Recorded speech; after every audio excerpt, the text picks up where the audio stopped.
Интеграционный танец называется бельвика. Может быть, кто-нибудь хочет с нами вместе танцевать, мы научим. Ты знаешь, что там еще танцевать не надо? Можно, нужно. У нас еще танец не водяной, водяной будет следующий наш танец. Следующее воскресенье, обещаю. Хорошо.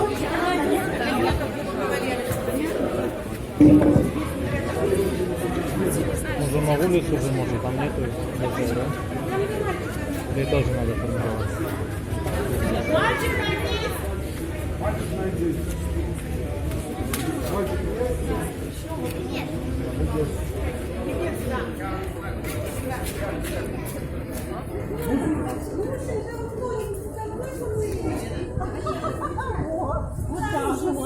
Вот, мальчик.